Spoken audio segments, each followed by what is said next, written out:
Boa noite, gente. Eu decidi regravar uma aula antiga de telencéfalo.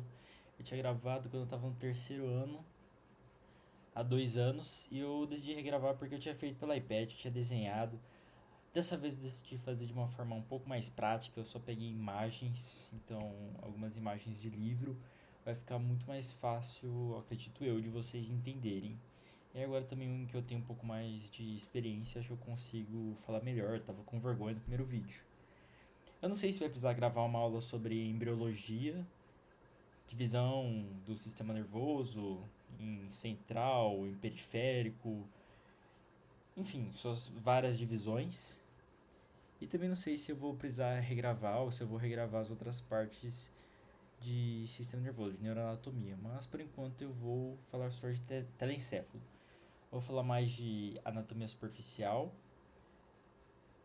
Futuramente eu posso fazer um de córtex cerebral, falar das camadas do córtex cerebral, dos 3 tipos de córtex que existem, também dos núcleos da base, até porque tem muitos livros de neuroanatomia que falam sobre uma quantidade X de núcleos da base e outros livros falam de outros, nenhum livro traz completo, pelo menos dos que eu li até então. E também desculpem, acho que o desânimo, porque eu acabei de sair de um plantão, eu tô com muito sono. Bem, anatomia de superfície. Acho que a imagem ficou um pouco pequena porque eu só sei gravar a minha cara assim, com o Discord do lado. Mas vamos tentar. Primeiro, dividir o cérebro, que é toda essa parte aqui, em algumas partes. Na verdade, antes de tudo, acho que é importante falar que o cérebro, que é essa estrutura que vocês estão vendo, ela é composta por ele é composto por telencéfalo, que é essa parte mais externa de substância cinzenta, que é onde tem os corpos neuronais, também chamado de córtex cerebral, e a parte da substância branca, que é onde tem todas as vias, são os rabinhos do neurônio, os axônios, que vão mandar informação de um lobo para o outro, podem mandar informação para baixo, lá para a medula espinal ou para o tronco encefálico, ou até mesmo de um hemisfério para o outro. E também tem o diencéfalo, que compreende o tálamo, hipotálamo, subtálamo e o epitálamo, cada um com subdivisões específicas e funções específicas. Nessa aula eu vou falar só sobre o telencéfalo. Toda essa parte cinzenta que vocês estão vendo nessa imagem aqui é o córtex cerebral. E a gente só consegue ver 1/3 de todo o córtex cerebral, porque ele está convoluto, ele está escondido aqui dentro dessas fissuras que nós vamos chamar de sulco. Então, esses são os giros, que é a parte que parece a minhoca, a parte convoluta, e a parte escondida, essa parte aqui, são os sulcos. 2/3 do telencéfalo, do córtex cerebral, perdão, a gente não consegue ver porque está escondida nesses sulcos. E acho que uma pergunta muito interessante é por que o cérebro ele é todo enrugado assim e ele não é totalmente liso. Porque se ele fosse liso, a área superficial dele, o volume dele teria que ser muito maior e não ia caber na caixa craniana. Né? Tendo em vista que nós, seres humanos, a gente já nasce meio que prematuro, porque nós nascemos basicamente indefesos, enquanto uma zebra ou uma girafa já nasce e em poucos minutos já está andando por aí, a gente demora um tempinho para andar, porque os seres humanos, quando eles se tornaram bípedes, a pelva ela ficou mais estreita, canal do parto vaginal, e também com o aumento da nossa inteligência, nosso cérebro ele acabou se expandindo. E é por isso que o telencéfalo, o córtex cerebral, ele tem que ficar bem enrugado assim para caber dentro de uma caixa craniana. Bem, agora que eu já falei sobre isso, vamos dividir os dois hemisférios, que é cada lado do cérebro, em lobos. Existem 5 lobos, contando com esse daqui, porque esse lóbulo, ele é subdesenvolvido.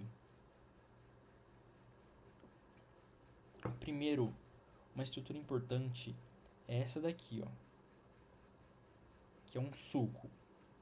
Sulco central ou seu epônimo sulco de rolando. Acho muito interessante que na neuroanatomia eu acredito que seja a única área da medicina em que os epônimos não estão perdendo muita força, porque há uma tendência cada vez maior de perder esses epônimos, mas o pessoal da neuroanatomia ainda gosta bastante de manter. Esse sulco central aqui, ele fica mais ou menos a 2 centímetros atrás do meio da cabeça. Ele não fica exatamente no meio da cabeça, ele fica um pouquinho atrás. E ele separa, aqui na imagem de baixo fica um pouco mais ver porque está pintado, em um lobo frontal, que é essa parte vermelha, e lobo parietal, que é essa parte azul. A segunda estrutura importante é essa daqui, que é o sulco lateral, fissura lateral, ou fissura de Sylvius, ou fissura silviana. Ela divide o lobo frontal e o lobo parietal do lobo temporal, que é esse daqui em amarelo. Ela tem suas repartições em anterior, superior e posterior.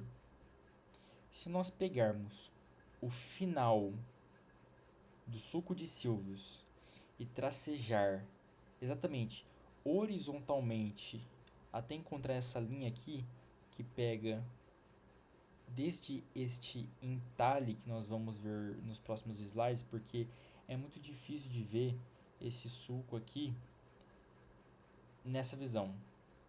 Tem que ser na visão medial. Aqui já é um pouco mais fácil de ver, que é o entalhe pré-occipital. Se nós tracejarmos uma linha imaginária do entalhe pré-occipital e desse sulco que nós já vamos falar e juntar com essa horizontal, formar essa, não é perpendicular, é uma concorrente, nós iremos encontrar o lobo occipital. Mas esse lobo occipital ele é muito mais fácil de visualizar em uma face medial, visão medial. Acho que outra imagem está mais fácil e menos poluída para eu falar de cada giro e sulco. Por último, nós temos um lobo que é subdesenvolvido, que ele contém um sulco que ele é mais reto, um sulco mais circular. Aqui dá para ver 3 giros curtos e 2 giros longos em sua maioria. Então ele até fala aqui giro curto, o límen, essa parte de baixo, e os 2 giros longos que tem aqui atrás. Aqui numa visão um pouco mais fácil, o sulco central bem aqui. Esse primeiro giro aqui à frente do sulco central, ele é chamado de giro pré-central porque vem antes do sulco central. Ele é o córtex motor primário.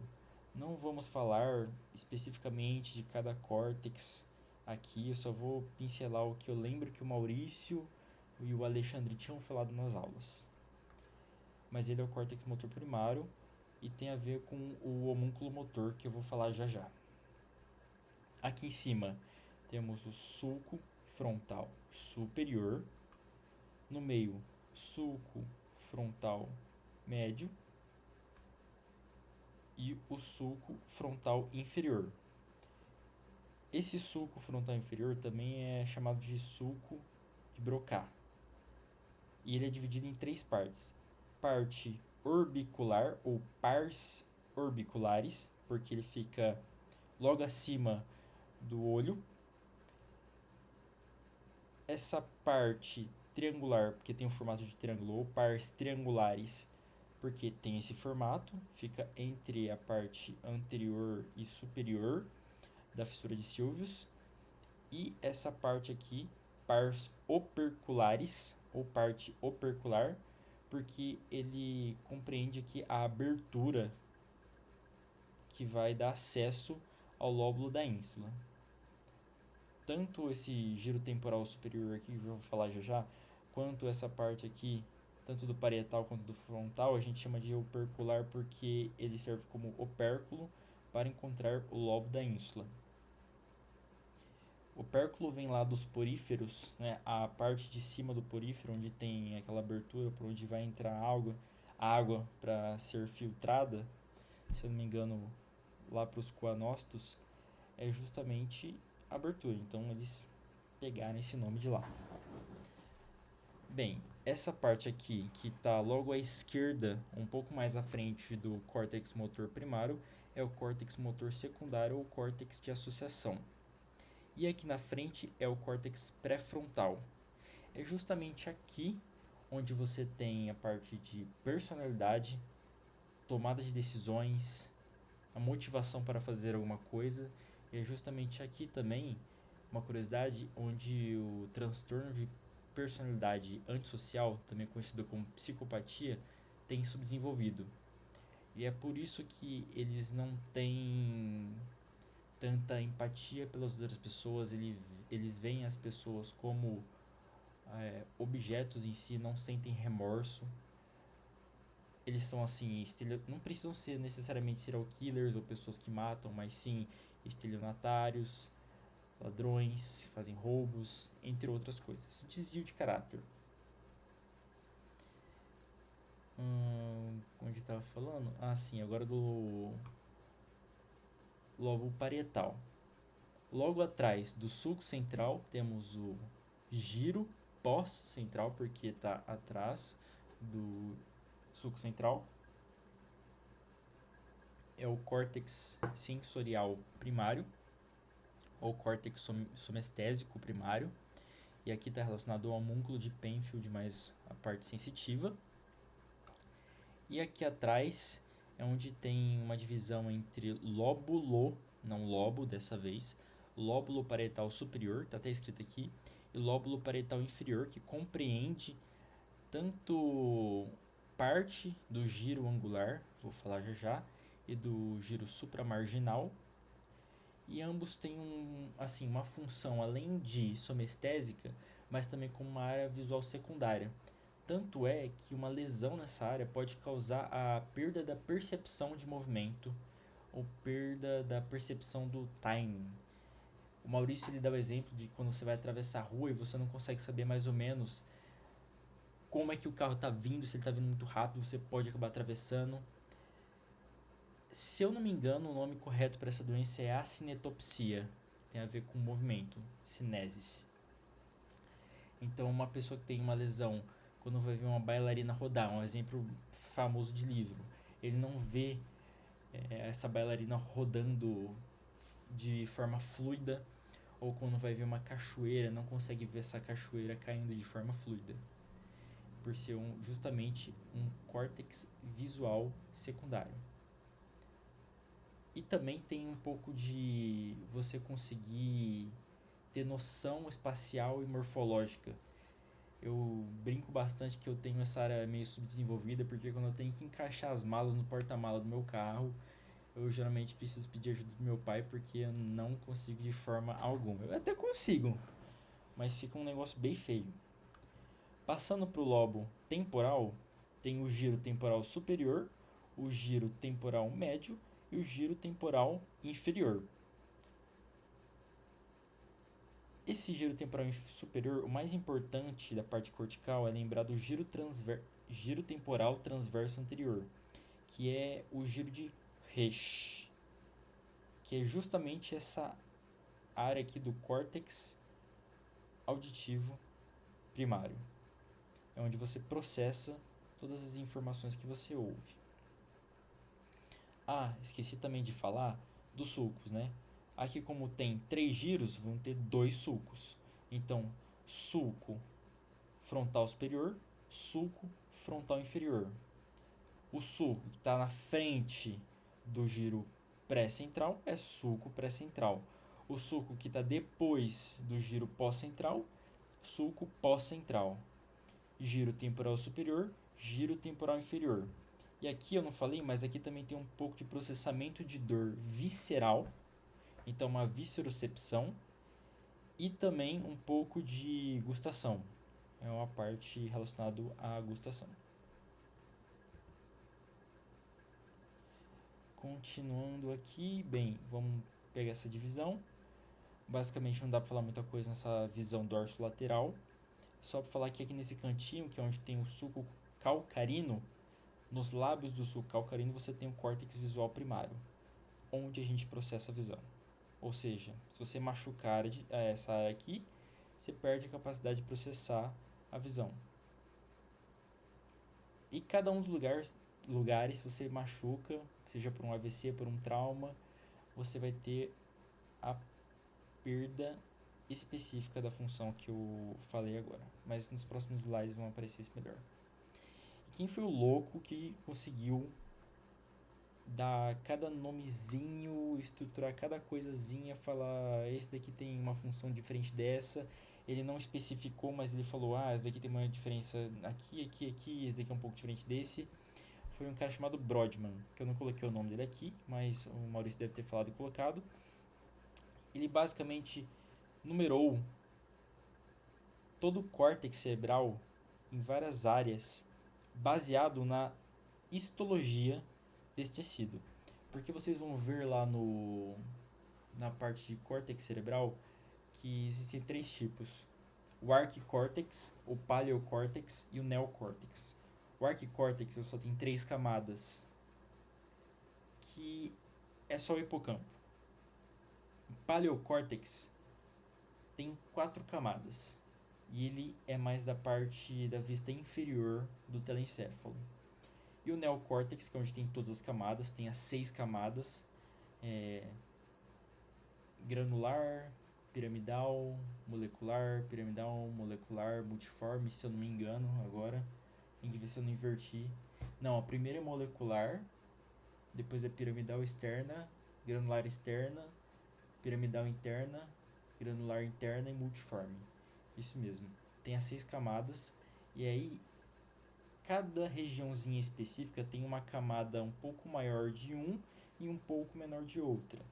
Então, por exemplo, se a piramidal, a célula piramidal, o neurônio piramidal tem uma função motora, aqui no giro pré-central, que é o córtex motor primário, vai ter uma densidade de células piramidais muito maior do que aqui, onde é o córtex sensorial somestésico primário, que vai ter muito mais granular.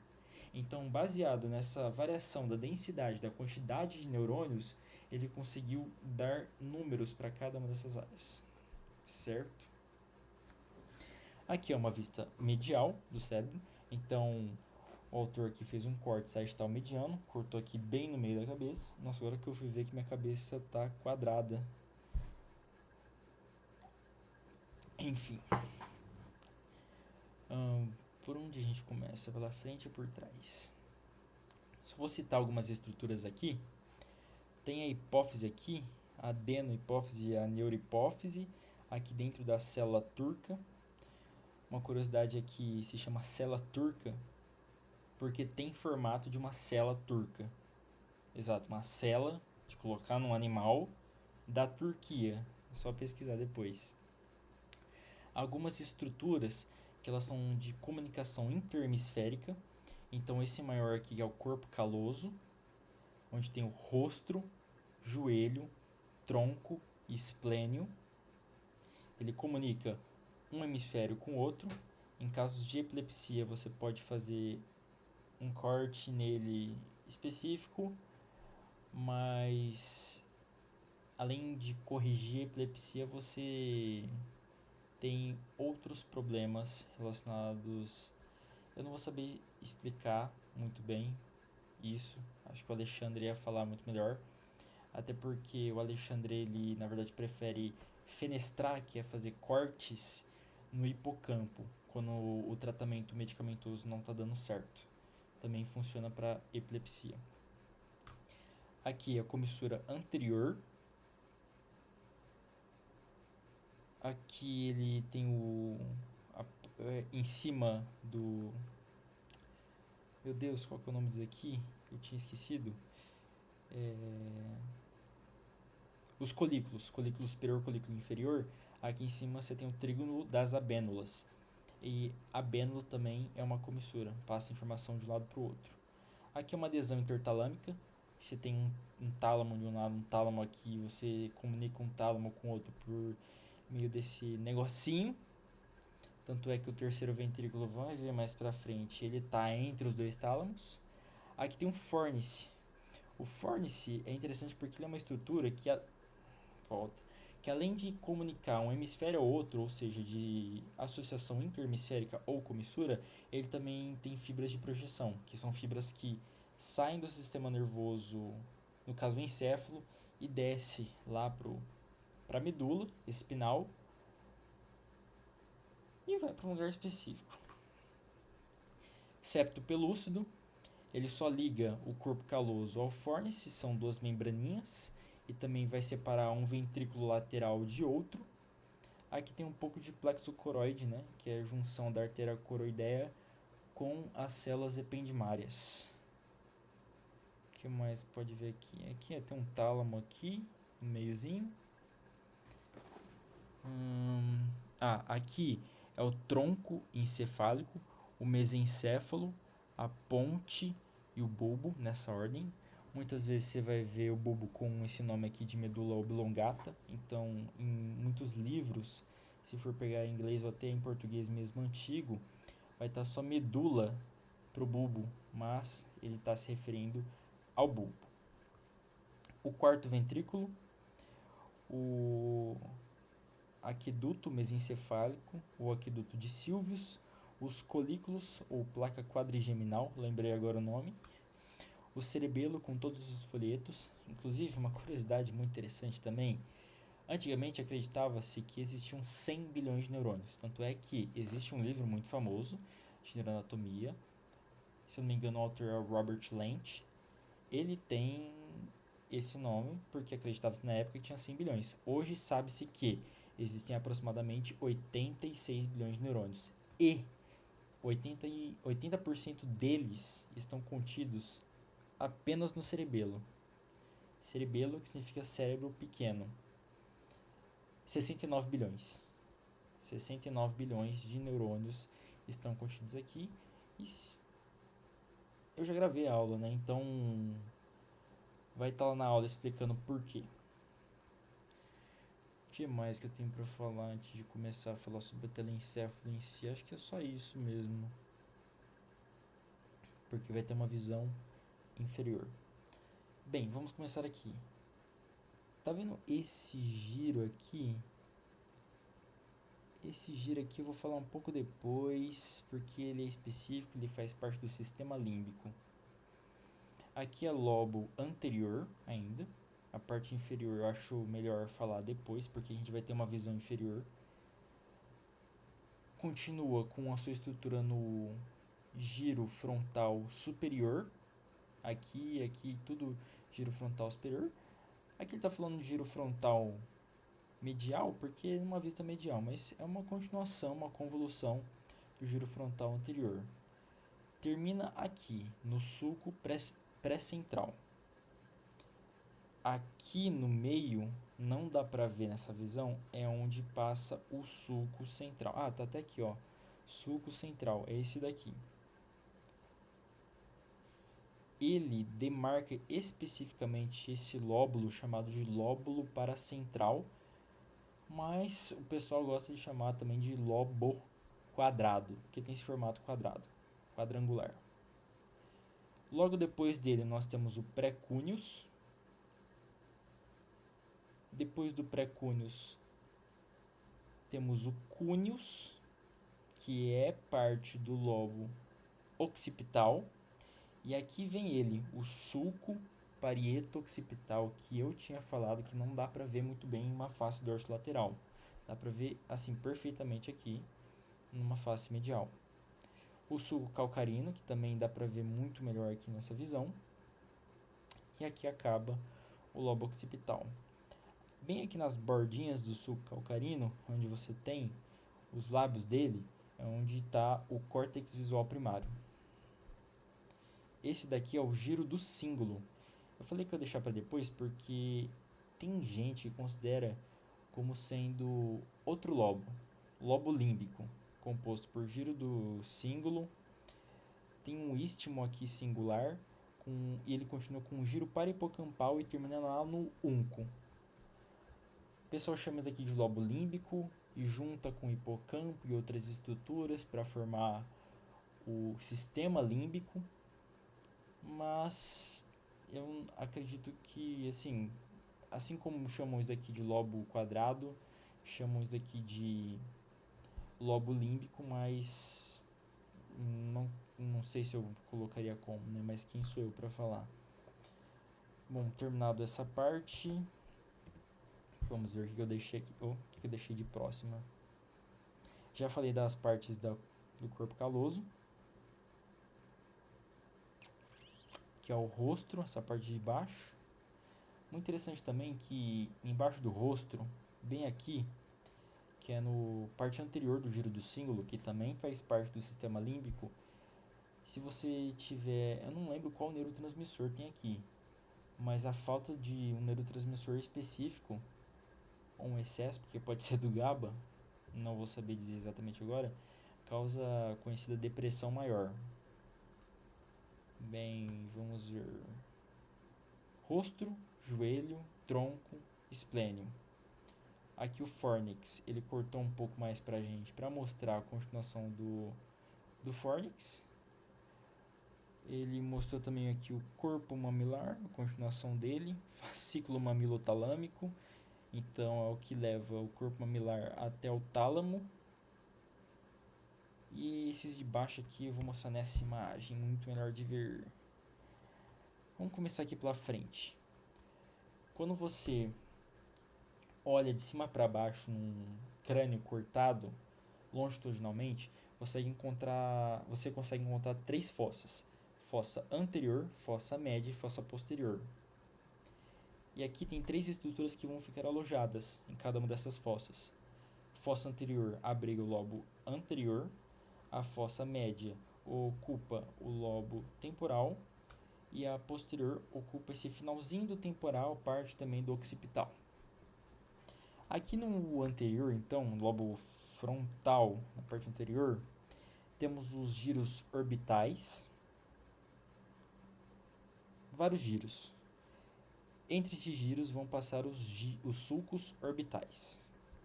E bem aqui no meio vai ter o giro reto, com o sulco olfatório bem aqui no meio.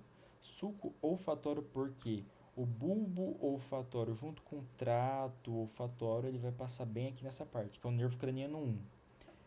Outra curiosidade, aqui também tem o nervo craniano 0. Eu acho que vocês devem ter estudado. Na minha época não tinha o estudo de nervo craniano em anato, era só em neuronato. Mas eu acho que vocês já estudaram em anato os 12 pares de nervos craniano e tem o nervo craniano 0. Mas é muito interessante porque não foi descoberto primeiro em humanos, foi descoberto em tubarões. Por quê? O nervo craniano 0, chamado de nervo terminal, ele fica bem aderido ao nervo olfatório, mas ele é muito subdesenvolvido em seres humanos, porque ele serve principalmente para detecção de feromônios. E é por isso que se descobriu primeiro em tubarões e não em seres humanos. Vamos ver. Aqui nessa visão tem o quiasma. Aqui ia ter os dois nervos ópticos, mas ele cortou. O quiasma óptico. O quiasma onde você tem um cruzamento da parte da retina nasal, enquanto a parte da retina temporal ela segue reto. E é por isso que quando você tem um tumor aqui na pituitária, que é hipófise, sinônimo de hipófise, você comprime o quiasma óptico e você tem perda de visão bilateral bitemporal aqui do lado. Então, por exemplo, você tem um tumor, você tem uma mulher com galactorreia, que é saindo leite pelas mamas. Uma das hipóteses prováveis pode ser um adenoma hipofisário produtor de... Meu Deus, fugiu o nome.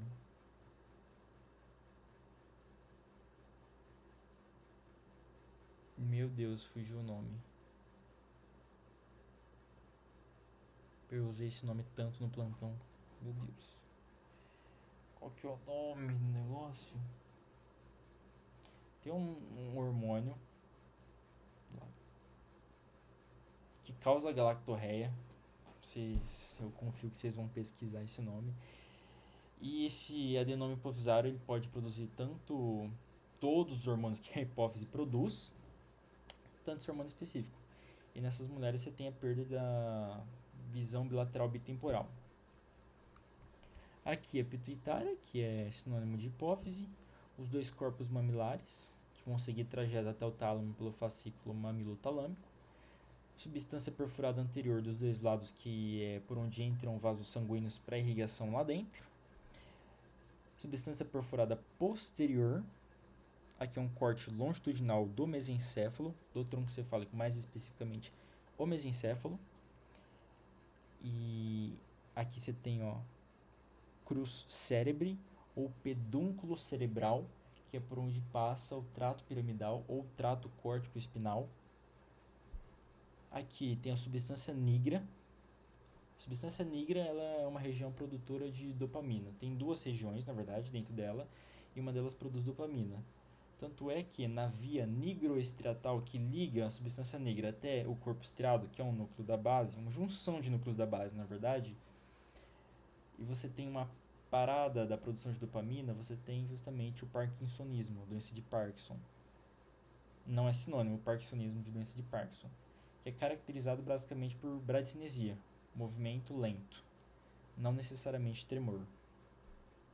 Núcleo rubro, que tem uma função muito parecida com o do trato córtico-espinal, mas tem umas certas peculiaridades. Aqui tem a substância cinzenta periaquidutal mesencefálica que produz endorfinas endógenas, então dinorfina, encefalina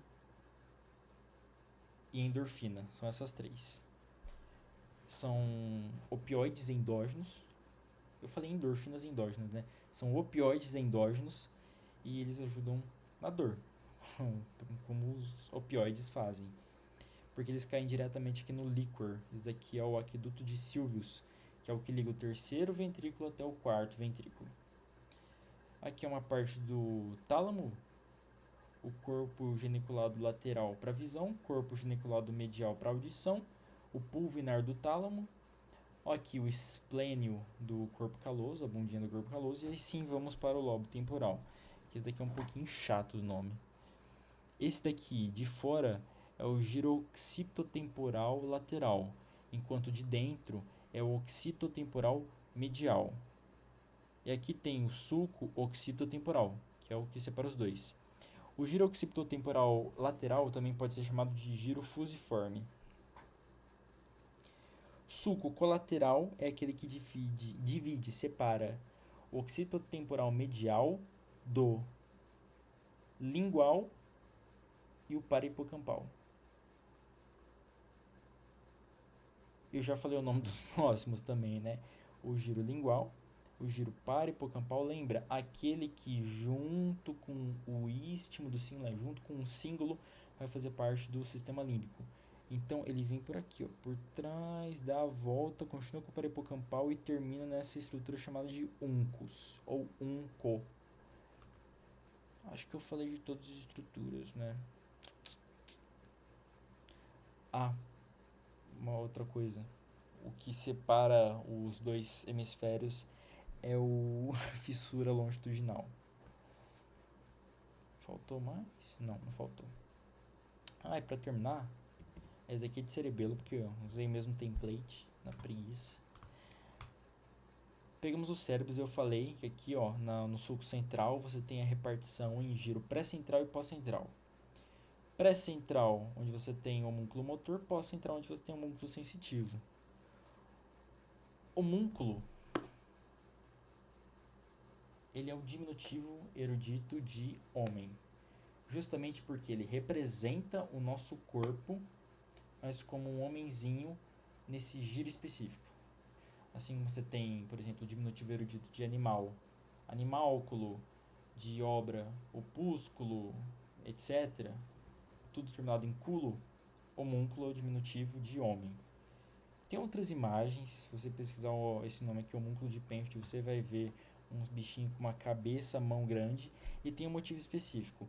Porque assim, vamos pensar, essa parte do cérebro, ele é responsável por movimentar, fazer a movimentação de uma parte específica do meu corpo. O que você acha mais inteligente?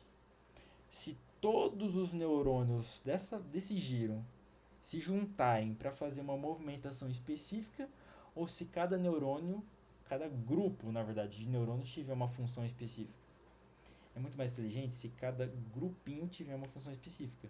Porque se eu for mover a língua, eu uso essa parte do cérebro. Se eu for mexer o pé, eu uso essa parte do cérebro. Se eu for mexer o quadril, é essa parte aqui do cérebro. Então, cada lugar tem um pontinho específico. Só que, pode lembrar também que a nossa mão, ela tem uma movimentação muito mais fina e refinada que o nosso quadríceps, por exemplo. Nosso quadríceps vai fazer o quê? Ajudar a gente a agachar e levantar. Agora, a nossa mão, por exemplo, de um cirurgião, ele vai fazer uma sutura. Então, eu preciso ter mais neurônios responsáveis pela mão do que pela coxa. E é por isso que a mão está representada em um tamanho maior do que a coxa, porque aqui tem mais neurônios do que aqui. Bem como a gente tem mais neurônios em toda a face do que em todo o nosso tronco e membro inferior. A mesma coisa vale para o músculo sensitivo, que pode ter algumas áreas distintas, mas, por exemplo, a genitália, que também está aqui em sua face medial, está na face medial no sensitivo. Aqui ele coloca a cabeça como um todo para sensibilidade, mas em cada área específica da cara ele também vai dar vão ter funções específicas desses neurônios. Então, olha que interessante. Se eu tiver um AVC, vocês vão ver mais para frente, mas de uma artéria cerebral anterior que ela irriga a parte medial do nosso cérebro, nós vamos ter uma perda motora e sensitiva, dependendo da região acometida, né? Se eu pegar só a parte aqui da frente, mais motora. Se eu pegar tudo, motora e sensitiva. Dos membros inferiores. E se eu pegar a artéria cerebral média, que ela vem pelo suco de Silves, ó, a cerebral média, ela nasce aqui e ela vai passando pelo suco de Silves e irriga toda essa parte aqui dorsolateral. Nós vamos ter um acometimento de membro superior, faces. Então, baseado na clínica, a gente pode saber também qual artéria cerebral foi acometida. Outra coisa que vale falar: quando uma pessoa tem os dois braços amputados ou nasce sem os dois braços. Não vamos falar sobre os dois braços amputados. A gente perde a função do braço. Então, significa que esses neurônios aqui eles vão parar de trabalhar? Não. Os neurônios ele têm algo chamado neuroplasticidade, que é a capacidade de se adaptar. Quanto mais novo uma pessoa é, mais fácil para ela de se adaptar a algo novo. Então, maior a neuroplasticidade. Enquanto pessoas mais idosas, menor a neuroplasticidade. Então, se eu tenho o acometimento das minhas mãos, eu posso desenvolver toda essa parte aqui para os pés. Então, ele pode auxiliar também os outros neurônios que estavam responsáveis pelos pés. Por isso que as pessoas que perdem a mão e começam a utilizar bastante os pés, eles começam a tornar esse movimento muito mais fino. O que mais que eu posso falar de interessante? Ah, lembrei, não falei de duas áreas específicas aqui. Vamos juntar aqui, ó. Ah, esse daqui tem um nomezinho. Se a gente juntar a pars triangulares com a pars operculares, a gente vai ter a área de Broca, que corresponde a área 44 e 45 de Brodmann. Aqui, 44 e 45. Responsável pela palavra falada. Como assim? Se é a motricidade da fala.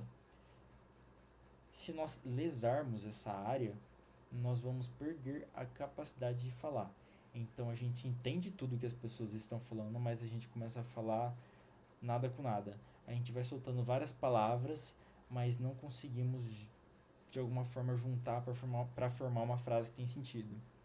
Inclusive, a gente tinha meio que uma gravação de um exemplo muito legal de uma paciente que tinha a afasia motora, que é a doença, o nome da doença, quando você tem um acometimento da área de Broca.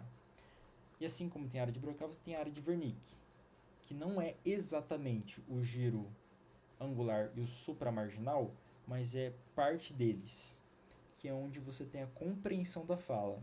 A pessoa fala fluentemente, mas ela não consegue entender o que as outras pessoas falam. E essas duas áreas, elas só estão presentes no hemisfério dominante da pessoa. 90% das pessoas têm o hemisfério dominante como sendo o esquerdo. Então, o que vai acontecer se nós tivermos o acometimento tanto da área de Broca e de Wernicke, só que do lado não dominante, que na maioria das vezes é o direito? Essas pessoas, elas têm assim, uma perda, mas não da língua materna, só de língua estrangeira. Então, se alguém sabe falar português e inglês, e a língua materna é o português, e acomete a área de Broca, não consegue mais falar inglês, mas ela consegue falar em português. A mesma coisa vale para Wernicke. Ela não consegue compreender o que fala mais em inglês, mas consegue falar perfeitamente inglês. Isso daqui é uma coisa muito interessante. Bem, agora sim eu acho que não tem nada mais para falar de telencéfalo.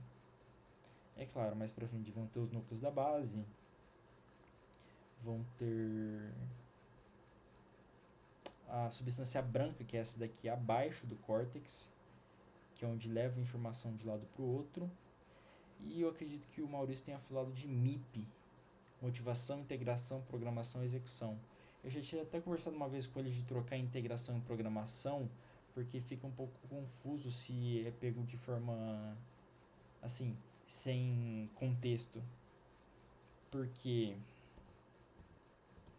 essa área que eu falei, que é a secundária, motora secundária e a córtex pré-frontal, eles são o que motivam, o que fazem você querer fazer um movimento. A de associação, que é a secundária, integra, e a que programa é a motora primária, que seria toda essa área de Brodmann 4 aqui. E a execução é feita quando desce lá pelo trato córtico espinal e chega no músculo específico. E a execução seria o músculo. Acho que de número só vale decorar o 4, que é o motor primário, e 3, 1, 2 tem que ser nessa ordem, não é 1, 2, 3, é 3, 1, 2 para córtex somestésico primário. Então é isso. Muito obrigado. Desculpa qualquer coisa, o sono. E agora eu vou mandar esse vídeo aqui pro Renatão.